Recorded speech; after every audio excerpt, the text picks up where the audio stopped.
Felipe, como assim times incríveis? Meu amigo, no final do dia, são as pessoas certas que vão fazer com que você tenha resultado. O Google realizou uma pesquisa. Por que o Google realizou uma pesquisa? A primeira coisa que eles encontraram que chamou muita atenção, dentro de muitos padrões, encontraram um padrão menor. Não é que eles é uma equipe extrovertida, não tem nada a ver com isso.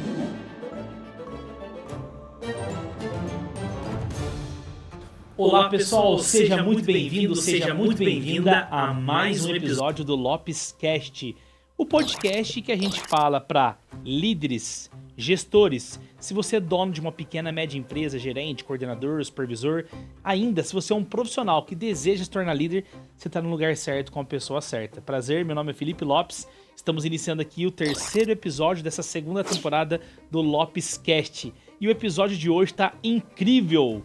E eu já quero te convidar a curtir, comentar e se inscrever aqui no nosso canal. Porque ao você se inscrever, quando você se inscreve, conteúdos que a gente posta diariamente aqui nesse canal, você recebe em primeira mão. E sem muitas delongas, no podcast de hoje, nós vamos falar sobre isso daqui que eu vou escrever na tela do meu iPad.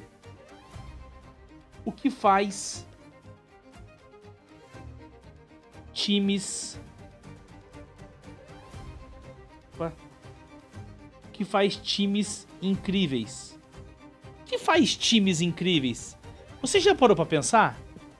Se você é um líder, dono de uma pequena, média empresa, um gerente, se você tem liderados, o que você poderia fazer para que você pudesse ter times incríveis?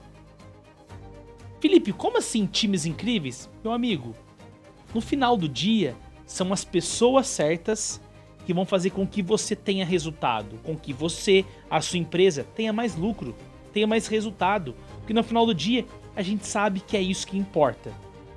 Antigamente, tinham 2x para produzir 2y. Hoje, você precisa ter 1x para produzir 3y. Isto é, você precisa produzir mais com menos gente. E isso é possível? Óbvio que é possível, mas só é possível se você tiver times incríveis, se você formar times incríveis. Então esse podcast ele vai te responder isso, como você construir times incríveis para que você, líder, possa ter resultado. Porque se os seus liderados têm resultado, você tem resultado. E o resultado significa lucro no final do dia. E aí com isso, meu amigo, você consegue ganhar mais, ser promovido, enfim, e tantas outras coisas que é importante para você no dia a dia. E o que faz times incríveis, então? Talvez a carga de trabalho, trabalha menos, trabalha muito. Talvez os times ali, quando eu tô falando de time, eu tô falando de um grupo, seja de 2, 3, 4, 5, 10 pessoas. Será que é o tamanho da equipe? Será que é o tamanho... Vou escrever aqui, ó. Será que é o tamanho da equipe que faz eu ter times incríveis? Será que é a região pela qual eles moram? Será que é o consenso que tem entre eles? Será que é o desempenho individual? Nossa, eu tenho um funcionário com QI que nem Einstein, 160. É por isso que a minha equipe é fenomenal. Eu tenho um time de futebol, eu tenho um Messi lá, o Neymar, o Cristiano Ronaldo na minha equipe. É por isso que a minha equipe é uma equipe incrível. Será? Já quero dizer pra você que não é, tá? Não é isso aqui que eu elenquei pra você agora que faz você e que fará você, líder, ter um time incrível. Não é. E pra responder isso, meu amigo, eu quero falar sobre uma pesquisa que o Google fez há anos atrás. Não muito tempo, cerca de talvez 10 anos atrás, o Google realizou uma pesquisa. Por que o Google realizou uma pesquisa? De fato, para entender aquilo que, assim como qualquer empresa, né, tem equipe boa, tem departamentos bons, mas tem outros departamentos que não são tão bons assim. Existem pessoas que fazem, um grupo de pessoas que fazem a mesma coisa que um outro grupo de pessoas, porém, um grupo de pessoas tem resultado e o outro grupo de pessoas não tem resultado. O Google ficou com essa dúvida e ele resolveu querer entender isso, porque o Google é uma empresa poderosa, tem recursos financeiros, investiu milhões de dólares para responder a esta pergunta. E como você deve saber, não foi uma coisa fácil, tá? No entanto, que reuniram uma equipe de estatísticos, psicólogos, sociólogos, filósofos, estatísticos. Foi uma equipe bem composta por vários profissionais, né, multifacetados aí, né, de áreas afins, para entender o que fazia do Google ali ter equipes incríveis. E essa pesquisa foi direcionada pelo seu diretor de RH, né, se eu não me engano foi Abir Duber, alguma coisa assim. Eu não me recordo o nome da pessoa ali, do executivo do Google que estava à frente. Mas o fato eles deram um nome para essa pesquisa de pesquisa Aristóteles, de Projeto Aristóteles. E por que Projeto Aristóteles? Porque Aristóteles, se você não sabe, foi, né, um filósofo grego muito questionador, e ele questionava as coisas. E como você pode entender, o Google é uma empresa que gostaria de questionar, né, o padrão pela qual as empresas, aquilo que elas fazem, enfim. E aí eles deram o nome do projeto de Projeto Aristóteles. Esse Projeto Aristóteles, eles entrevistaram, pesquisaram, né, rodearam ali mais de 180 equipes do Google. Mais de 180 equipes do Google foram entrevistadas. E essa pesquisa, esse projeto que eles fizeram no Google com mais de 180 equipes, eles fizeram num formato, né, que a gente fala de pesquisa cega. O que é pesquisa cega? Tem o nome em inglês. A pesquisa cega é que quem estava entrevistando não sabia quem eram os entrevistados. E quem eram os entrevistados não sabiam quem estavam os entrevistando. Justamente para ter uma coleta de dado, né, mais plausível, mais próximo ali do resultado, mais próximo do ideal pela qual eles gostariam. E o fato, pessoal, é que depois de pesquisar muitas coisas dentro ali dessa pesquisa, né? Pesquisar clima organizacional, atrelar os dados da pesquisa que eles fizeram com o clima organizacional da empresa, com o GDNA da empresa, que é a cultura do Google, de olhar a personalidade dos colaboradores, de olhar a inteligência emocional dos funcionários, os pesquisadores, né, eles começaram a ficar intrigados. Porque em uma pesquisa, não sei se você sabe, dentro de uma pesquisa eles querem encontrar padrões. De fato, encontrar os padrões que levam pessoas ali a terem resultado. E por isso que eles entrevistaram um grupo grande de pessoas, né, de 180 equipes. Não foram 180 pessoas, foi mais de 180 equipes, tá? Se você triplicar, quadriplicar o número de pessoas, você entende aí, né? Você pode ter noção mais ou menos a quantidade de pessoas que eles entrevistaram. E o fato é que eles não encontraram um padrão comum.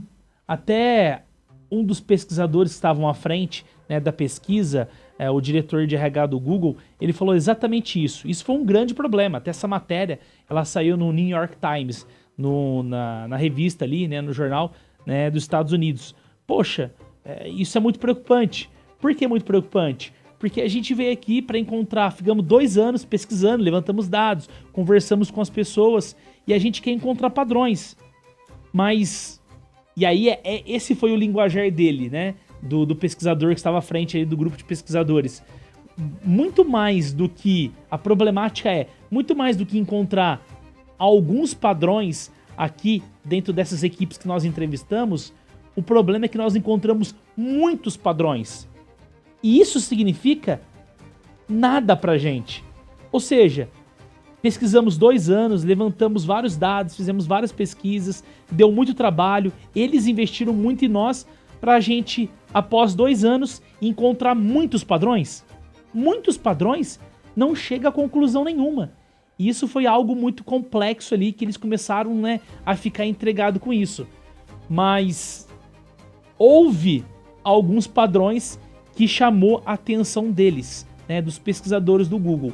Qual foram esses padrões ou qual foram esses apontamentos? 2, e eu gostaria que você anotasse isso agora, porque isso diz muito sobre aquilo que eu comecei a trazer para você aqui. O que faz, né, o Google ou você também ter times incríveis. Primeira coisa que eles encontraram que chamou muita atenção, dentro de muitos padrões, encontraram um padrão menor. Qual é esse padrão menor? Encontraram 2 padrões, tá? O primeiro, eu apagar aqui. O primeiro. Sensibilidade social. O que é sensibilidade social? Os pesquisadores ficaram 2 anos pesquisando para ver o que tinha ali no Google, né, em comum entre os seus times que faziam com que eles tivessem resultado. E a primeira coisa que chamou a atenção em equipes que tinham resultado era sensibilidade social. O que é sensibilidade social? Sensibilidade social é quando você conhece tanto as pessoas que trabalham no seu time, no seu grupo, que você as conhece. E você consegue reconhecer quando as pessoas estão bem, quando elas não estão bem, quando elas querem falar, quando elas não querem falar, quando elas se sentem à vontade para opinar, quando elas não estão à vontade para opinar, quando elas estão nervosas, quando elas não estão nervosas. Então foi isso que eles encontraram, a sensibilidade. E a sensibilidade social é algo que vai se adquirindo, construindo ao longo do tempo.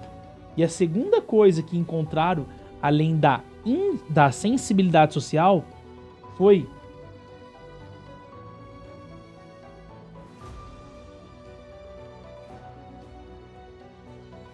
o espaço para que outras pessoas pudessem opinar, falar.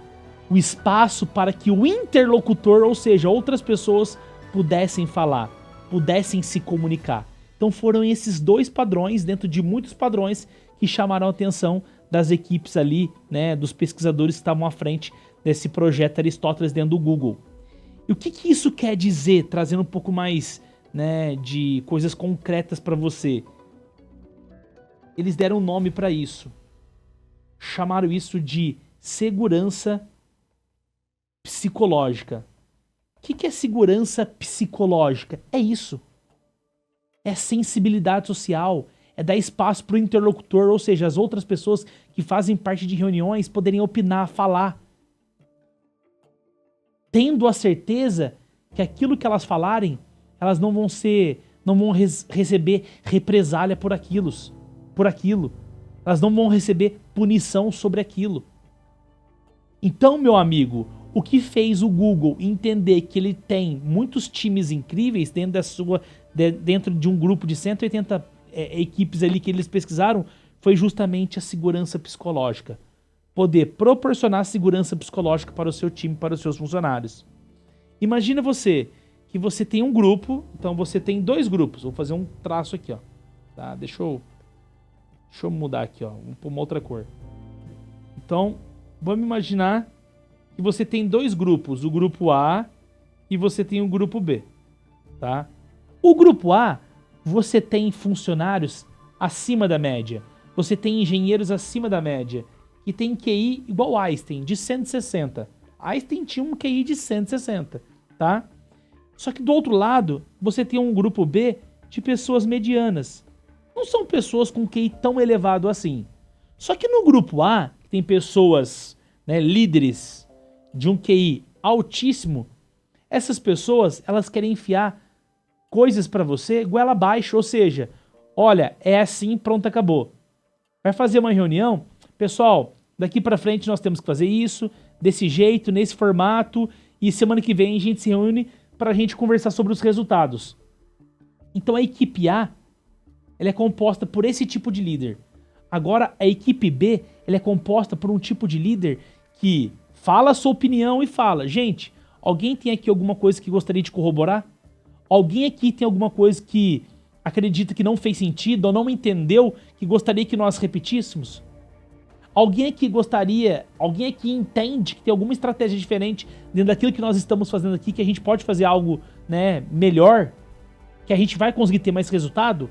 A minha pergunta pra você é, qual a equipe que você trabalharia? Na equipe 1, que tem um líder acima da média, só que é um líder que não dá espaço para as pessoas falarem, opinarem, colocar o seu sentimento, ou você gostaria de trabalhar na equipe B, na equipe 2, que as pessoas compartilham do mesmo propósito, que tem espaço para opinar, para falar, para ouvir os outros, tem clareza na comunicação. Qual equipe que você gostaria de trabalhar? É isso que basicamente o Google né, na sua pesquisa, nesse projeto Aristóteles, que ele descobriu. E é importante você entender isso, porque você entende o que faz times incríveis não é a quantidade de trabalho, não é o tamanho do time, não é que eles moram próximos um do outro ou moram numa região, né, distante. Não é que eles é uma equipe extrovertida, não tem nada a ver com isso. Talvez isso possa ajudar. Mas o que foi descoberto nessa pesquisa, depois de investir milhões de dólares pelo Google, foi que a sensibilidade social, isto é, eu reconhecer outras pessoas, ter empatia por outras pessoas, me colocar no lugar de outras pessoas, de fato conhecer quem é a outra pessoa e também ter espaço ali para o interlocutor falar, poder se comunicar sem que ele sofra represália, são essas coisas que fazem, né, a gente ter a terminologia segurança psicológica. Então é por meio da segurança psicológica que o Google descobriu que ele tem times incríveis. E a minha pergunta para você é, você quer ter times incríveis? Então você precisa começar a aplicar a segurança psicológica na sua empresa. Segurança psicológica, meu amigo, pelo amor de Deus, vamos anotar aqui. Segurança psicológica, vamos voltar pro verdinho. Não é você ser bonzinho. Não é você ser bonzinho. Ser bonzinho não significa ter segurança psicológica na sua empresa.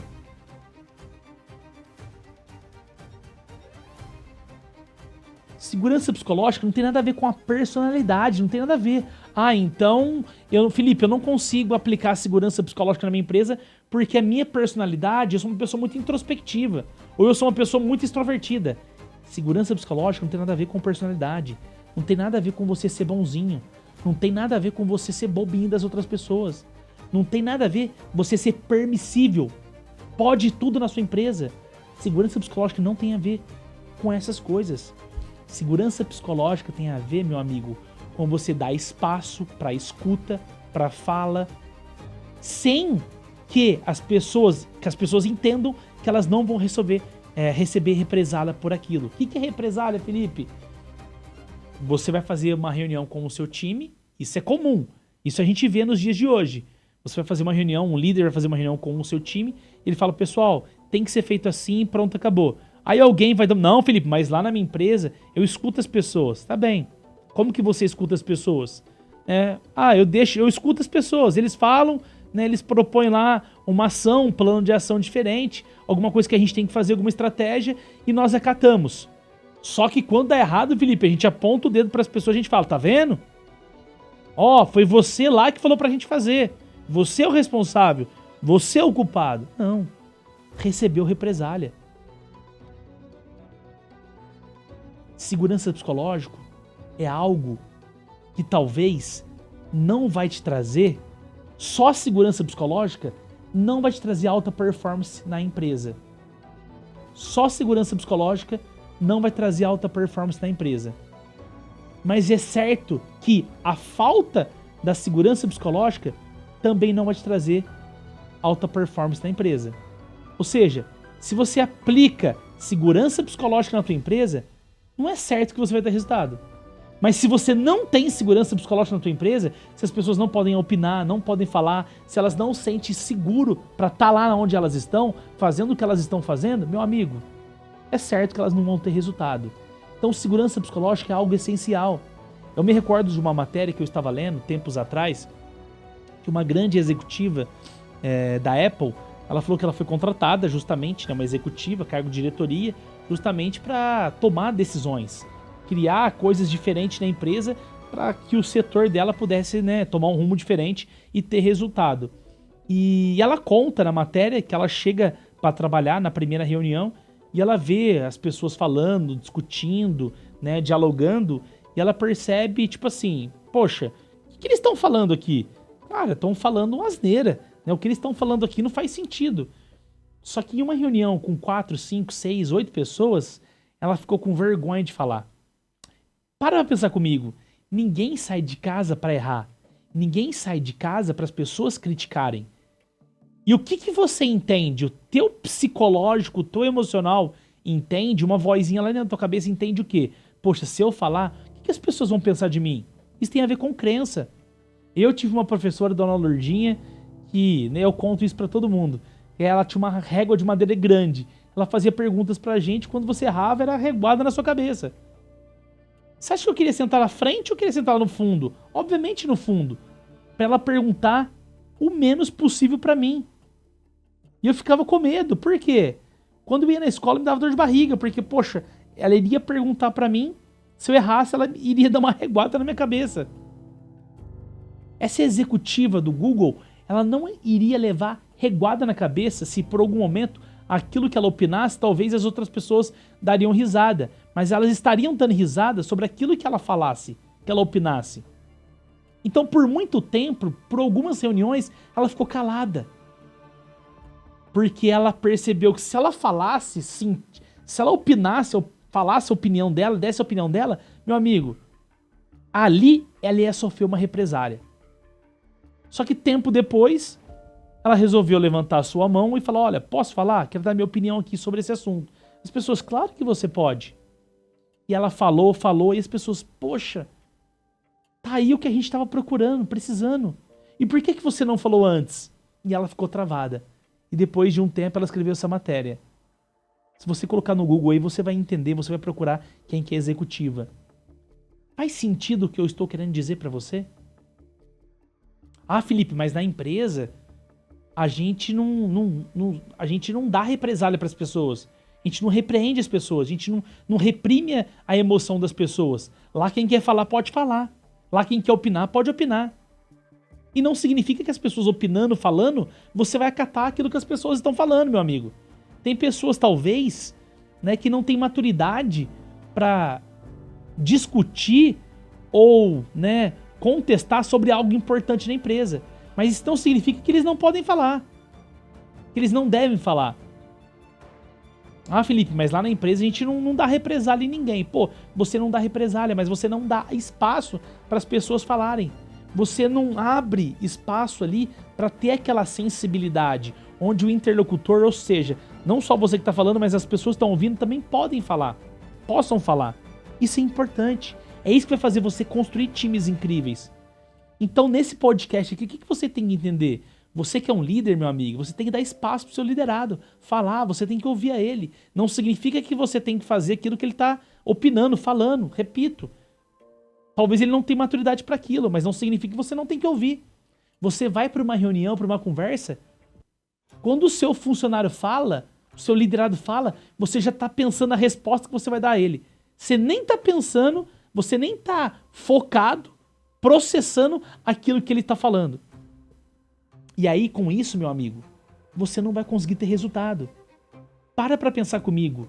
Se coloca no lugar, você se coloca. Imagine que você, sei lá, opina sobre alguma coisa, fala sobre alguma coisa e eu dou risada. Ou eu não deixo, melhor dizendo, você opinar, falar. Talvez você tenha, né, e a minha empresa tem um problema gigantesco ali para resolver, né, enfim, um problema, uma dificuldade que nós estamos enfrentando em um setor, com algum projeto, com algum produto, e você tem a resposta. Mas por mim, ter abafado a sua conversa, a sua fala, ter reprimido as suas emoções, o que o funcionário pensa?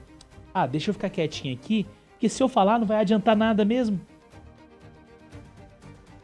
Abre aspas.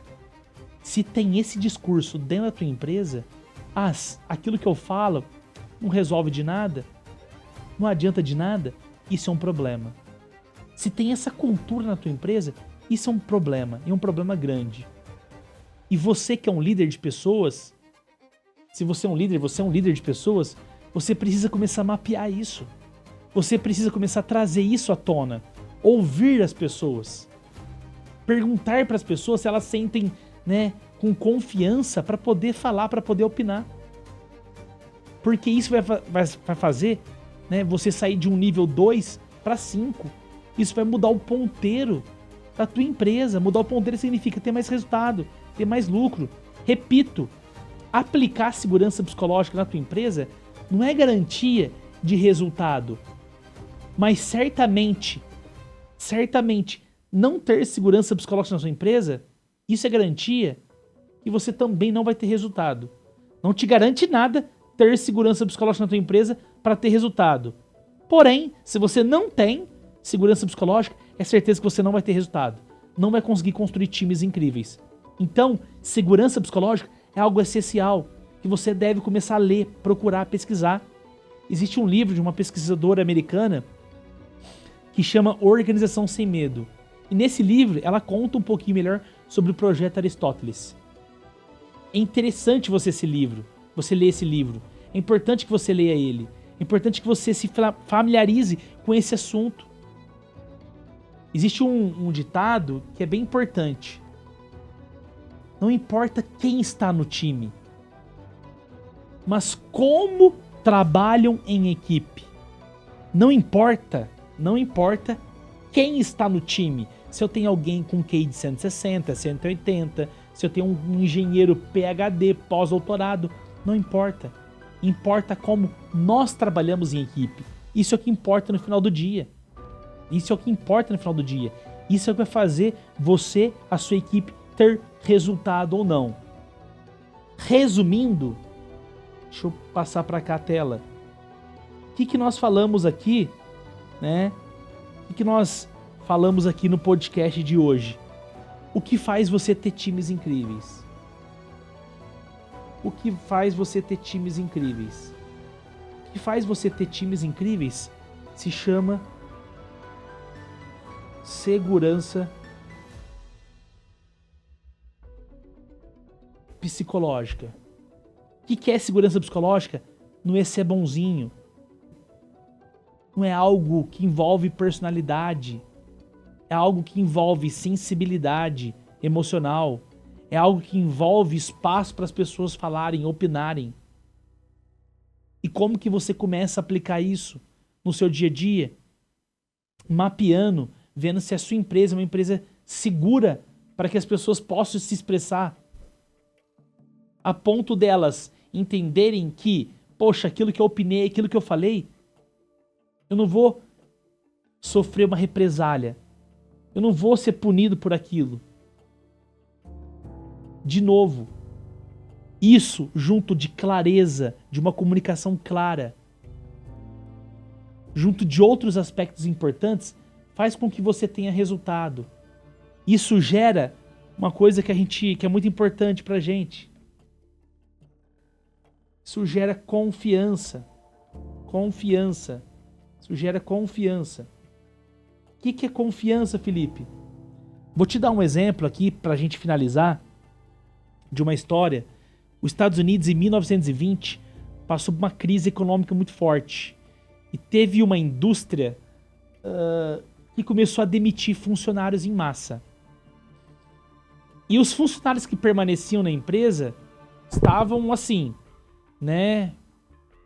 Muito com medo. Por que com medo? Com medo de ser o próximo a serem demitidos. Porque tem as suas contas, seus boletos, seus filhos, a sua família para cuidar e etc. E ali, as pessoas dentro da empresa, os diretores, as pessoas que estavam à frente da empresa, começaram a prestar atenção que a produtividade, a produção vinha diminuindo, vinha caindo. E aí eles falaram, eu acho que tem alguma coisa a ver com essa confiança. Eles não estão, né, confiantes de que eles vão permanecer na empresa. E resumidamente, foi as primeiras vezes que começaram a falar sobre segurança psicológica. As pessoas, os diretores foram lá, fizeram uma reunião em massa com as equipes e falaram, olha, podem ficar tranquilos que a gente está trabalhando aqui ao máximo para que a gente não possa, né, para que a gente possa evitar ao máximo as próximas aí demissões. Inclusive, daqui para frente, né, tudo que indica que a gente não vai demitir ninguém. E as pessoas começaram a se sentir confiantes de que eles não seriam demitidos, eles começaram a produzir. Isso é segurança psicológica também, tá? As pessoas terem segurança daquilo que elas estão fazendo. Quem não gosta de ter segurança? E segurança vem de confiança. Se as pessoas confiam em você, que elas podem falar, que elas podem opinar, meu amigo, tua empresa vai dar uma reviravolta. Você vai descobrir coisas que você não sabe. Você vai ter problemas que você tem hoje, né, que você não tem respostas, você vai começar a ter as respostas, porque ninguém conhece melhor a tua empresa que o seu time. Então você precisa começar a aplicar a segurança psicológica. Se esse assunto fez sentido para você, você deseja saber mais, comenta aqui, eu quero, tá? Que o nosso time conversa com você. Se você tem uma empresa, um dono de uma pequena e média empresa, um RH, deseja implementar essa cultura de confiança, de segurança psicológica na sua empresa, para que você possa ter resultados e construir times incríveis, entre em contato conosco, que vai ser um prazer da gente poder te ajudar. Um grande abraço e eu te vejo no próximo Lopescast.